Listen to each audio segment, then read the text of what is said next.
welcome back to Combat Mission Fortress Italy, where we're going to put the Italian Rifle Company through our complete challenge scenario.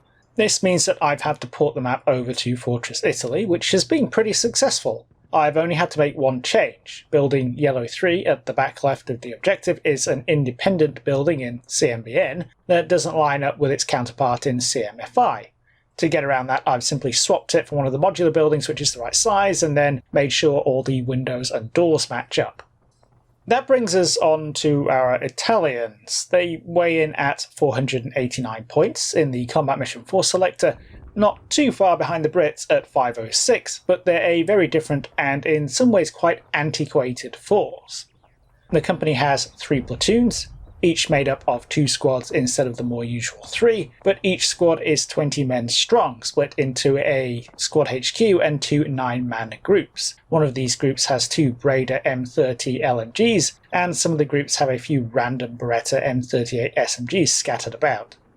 There are no attached heavy weapons, no anti-tank weapons, no radios. This is a very World War I or even pre-1917 infantry company organisation.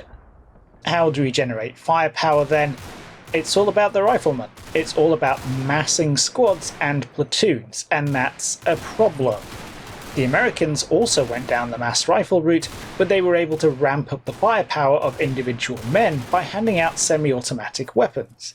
The Italians don't have that luxury, so they need more men for the same effect. This starts a sort of firepower frontage death spiral.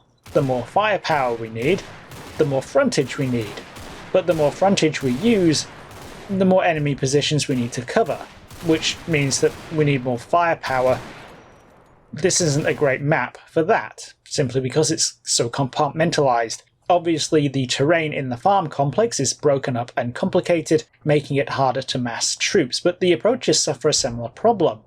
The bocage and map edges turn them into corridors. If those corridors aren't wide enough to accommodate the number of troops the Italians need to gain fire superiority, then they've got a serious problem.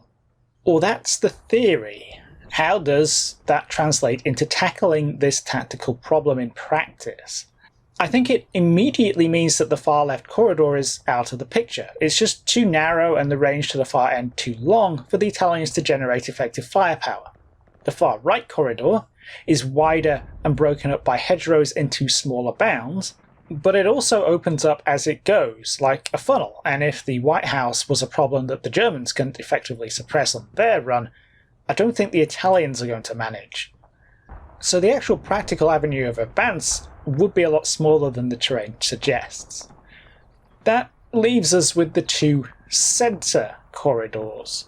My natural inclination is always to write these off because open ground with concealment on the flanks has killing field written all over it to me. But the wider base of these 2 corridors would allow me to mass the entire company and maximise my firepower. Combined with dumping all of the attached mortars onto the far hedgerows, which I'm pretty sure I'm going to have to do at the start because the company commander doesn't have a radio to call them in later, I might have my best chance of getting up to the farm complex.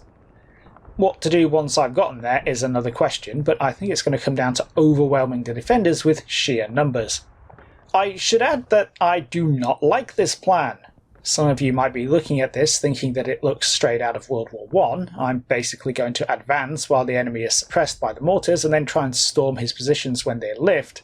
That's not that unusual, it's just how modern warfare works. The problem is that the other companies have the organic capability to save themselves when it goes sideways. Whether that's because they have firepower, flexibility, smoke, whatever. I'm not confident in the Italian infantry's ability to do that. So if something goes wrong, if some part of the plan doesn't work, or there's an enemy machine gun that doesn't get suppressed for whatever reason, I think we're going to be in trouble. So I'm kicking things off with as much suppressive fire as I can put out. First platoon is covering the centre left corridor, second platoon is covering the centre right, and third platoon is standing by to dash forward. Despite having 8 9-man groups online, there are some spots that I can't area fire due to line of sight. The centre left field suffers most due to the obscurating effect of the wheat, but I'm able to leave one squad to watch and shoot while the other targets the upper 4 building red 6. The centre right is better, with one group firing across at the far left corner and the other three suppressing the kink on the right. That's the place I think is the most threatening. I'm not so worried about the far hedgerow because halfway into the turn the 81mm mortars start coming in and pasting it. But it's pretty common for there to be a HMG in the kink which can dominate the centre field, so if it's there, I want it shut down before we can get started. The mortars are a bit less concentrated than I would like, but the barrage looks like it should be being effective. That's good news for 1st Squad 3rd Platoon because they're leading off this turn regardless. I only have a couple of minutes worth of mortar fire and I need to try and take advantage of it. In the process, 1st Squad does reveal a bit of a technical oddity. This is a Battle for Normandy map that I've converted into Fortress Italy, meaning that I've inserted Bocage into a game that doesn't feature it. So instead of it being impassable like in CMBN, it looks like CMFI is treating the Bocage like big hedges that the infantry can force their way through. Functionally, I'm not sure that matters that much. I am ordering my troops through gaps, most of the time they seem to use them, and the cover and concealment offered by the Bocage seems to be retained, but it is a factor. Anyway, 1st Squad legs it up the right side of the centre right field, staying out of the line of fire of 2nd Platoon's supporting effort. They reach the kink just after the mortars fade out, and, shot onto the position by all the suppressive fire, they find the German HMG team powering behind the Bocage. This is pretty much the best possible outcome, and 1st Squad rapidly mops them up, killing a handful and prompting the survivors to put their hands up. It's not painless though. 1st Squad takes a casualty to MG fire coming from the far right map edge, where there's another German HMG in a similar position. This pins Group 1, but on the next turn Group 2 is able to take the HMG under fire with its LMGs and kill the gunner. The HMG goes quiet, and the next time it gets spotted, the crew have abandoned their weapon and run off. While 3rd Platoon's 1st Squad has been sorting out the enemy HMGs, 2nd Squad has leapfrogged past them and reached the centre hedgerow. This is clear, and there are no signs of enemy casualties, so it looks like there was nobody there. Combined with a lack of enemy fire from the barns and farm buildings on the other side of the compound, it looks like I found a gap in the defence. There's a brief exchange of fire with the centre left. A couple of Germans get spotted in the Little Red 10 compound, but by the time 2nd Squad flanks them, they've already bugged out through the Bocage towards Red 7. That leaves me having broken into the farm complex and in a prime position to exploit, only 8 minutes in. I was not expecting the first phase of the battle to be this quick or this easy, but I'm able to rapidly reinforce for the next phase.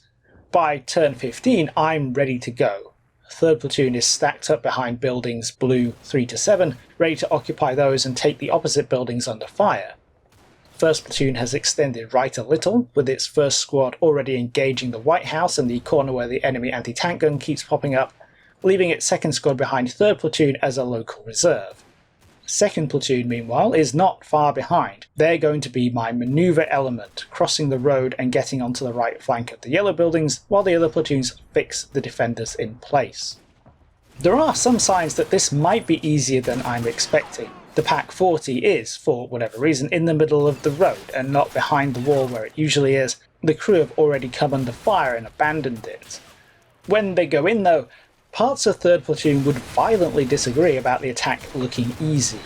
On the left, 2nd Squad encounters German teams in blue 1 and yellow 6. The first group on the right attracts all the fire and is rapidly shredded, though the second group with the LMGs manages to suppress blue 2.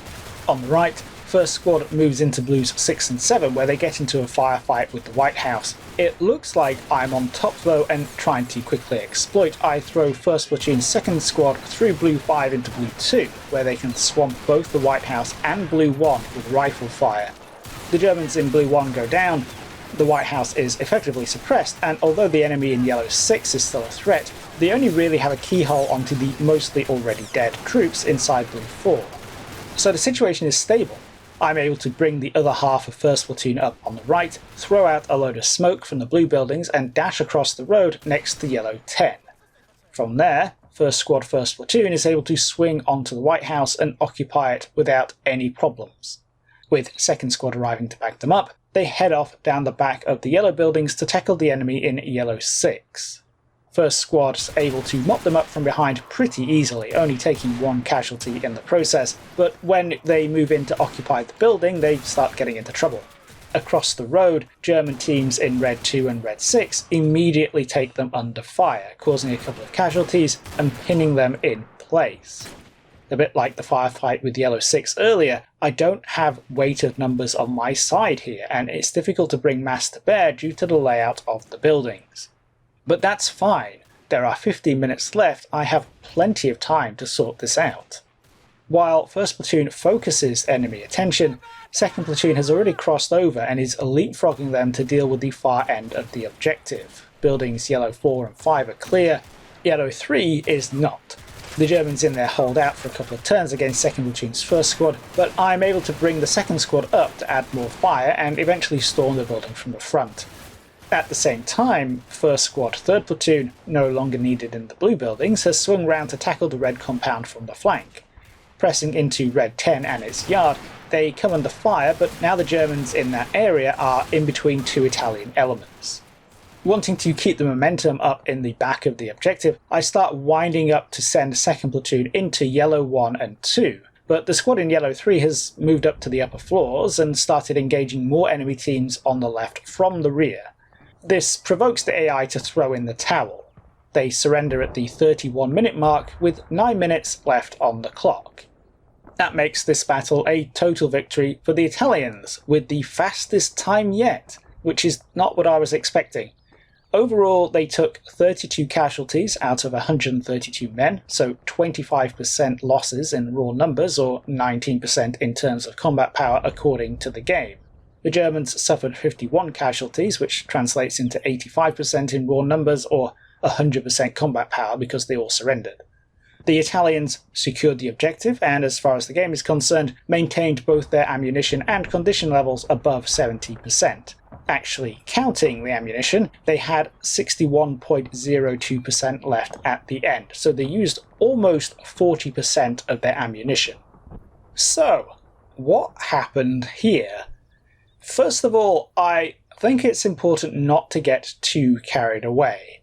Yes, the Italians secured the fastest victory, and that is genuinely quite impressive, but crunching the numbers, time and casualties inflicted are the only data points where they come out ahead of the curve. Those are important elements. Everybody wants to get the job done fast and inflict maximum damage on the enemy. But the Italians also suffered the highest numbers of casualties, both raw and in percentage terms, and came away with the least ammunition at the end, which are also really important, especially if you are one of those Italian pixel treppans staring down a 1 in 4 chance of not making it. But this mix of success levels across different factors does make it a lot more difficult to slot the Italians into our leaderboard. To get around this, I've decided to rank the companies in each category, then add the ranks together to get a final score. The lower that final score, the better the company did overall. That gives us the Americans at the top on 13 points, then the Germans on 18, the British on 19, and the Italians on 20.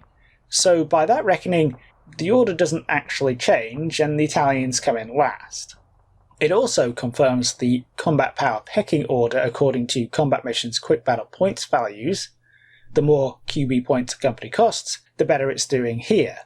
But it is surprisingly close. That is, however, all obviously very quantitative stuff from a small sample and a single player who is inevitably getting more and more familiar with the terrain and the potential enemy positions. So your mileage will, and should, vary. But we've got plenty to talk about here on the qualitative side. The big thing that stands out is the speed with which the Italians were successful, and this boils down to how fast they were able to get across the fields and reach Le Grand Hameau. That's entirely because I wanted to take maximum advantage of the mortar support. With the other companies, I had varying degrees of confidence in their ability to fight themselves forward. I didn't have that with the Italians. So I felt like I needed to coordinate with the mortars, and that translated into punching up the middle under cover of the barrage. So that's a tactical decision based on my personal appreciation of the Italian ToE. It wasn't an option unique to the Italian Rifle Company. I could have done it with any of the other companies as well, but chose not to.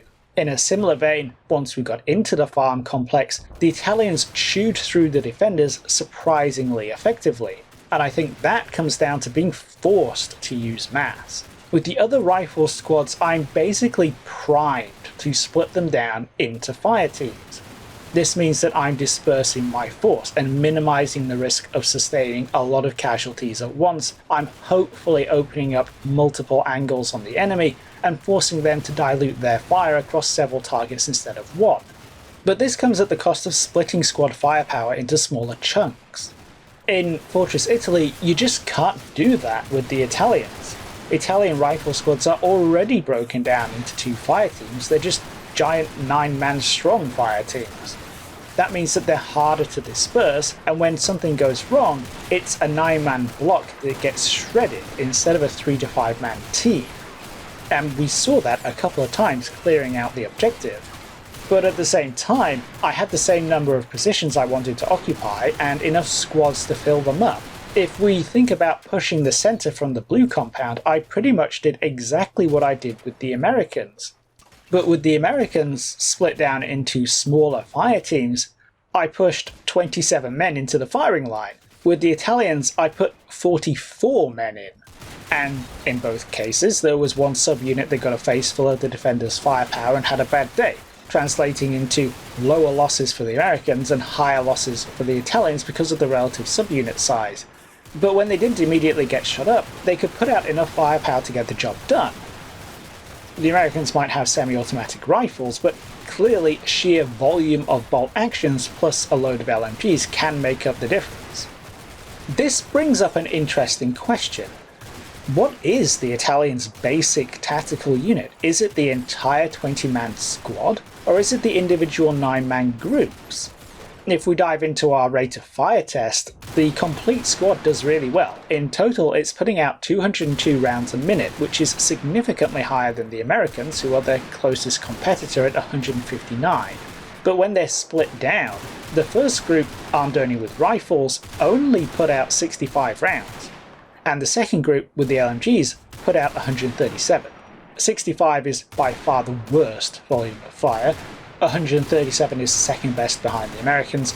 That said, obviously the rate that those rounds go down range is the critical component in a firefight. The fire from the LMGs is very swingy because they have 20-round magazines, and the full 20-man Italian squad obviously takes up the same amount of room as 2 of any of the others. And 2 of any of the other squads will outcompete a single Italian squad all day long, which is where we get our firepower to frontage death spiral that I mentioned at the start. Ultimately, the same point about rushing up under the mortar barrage applies here. I could have massed whole squads when playing as the other companies, but I chose not to. With the Italians, I didn't have that choice. So even though it can clearly be effective, it's enforced rigidity rather than a tactical option, and it's not going to be suitable in all situations. And of course, one of the reasons why I can spend so long talking about the Italian rifle squads here is that unlike the other companies, that's all they've got. There are no supporting weapons, no light mortars, no machine guns, no anti-tank weapons, not even the company commander has a radio. So while the Italians obviously do have things going for them, at least in the context of this scenario, there are some serious caveats that we need to bear in mind. First, the threat environment for our testing involves no mortars or artillery, and no enemy armour. These are both big problems for the Italians because they can't disperse very well, and because they don't have any anti-tank weapons. Those are potentially fatal shortcomings that are unique to the Italians in combat mission. Second, I do think they got lucky. I basically hit a gap in the defensive layout. The avenue of approach was covered by a single HMG team. That team was in a position that I smothered in anticipatory suppressive fire before I spotted it. Where on the sliding scale that fits between I'll shoot that particular spot because it looks threatening, and I've played this scenario multiple times now and there's usually a machine gun there, is hard to nail down. Beyond that, the defense was weighted towards the left flank. The Italians only ran directly into one enemy squad, the one around the White House. The other two squads were deployed in and around the red compound, where they were ultimately bypassed. Third, our perception of all this stuff is very relative. The Italian forces modelled in CMFI are the poorly trained, poorly equipped and poorly led defenders of Sicily, and throughout the game their typical soft factors reflect that. Here, because it's a variable I can actually control, everybody has the same soft factors, regular with no modifiers. So the Italians in our company challenge scenario are probably a cut above the average Italian unit found elsewhere in Fortress Italy.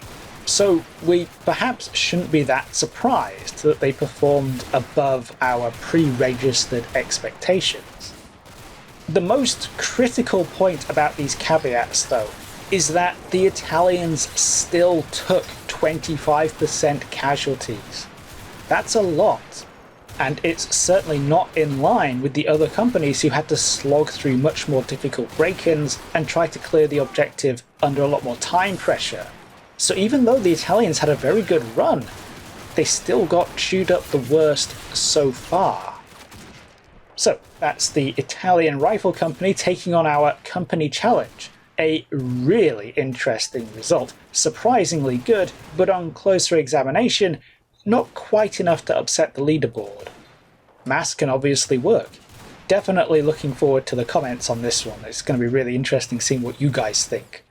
If you enjoyed this video and found it useful or interesting, you can always watch them a week early by supporting the channel via Patreon or YouTube memberships, whether you do or not. Thanks for watching. Next up, we've got the Soviets, who I feel really should do better than their QB points cost implies, but really, who knows after this one?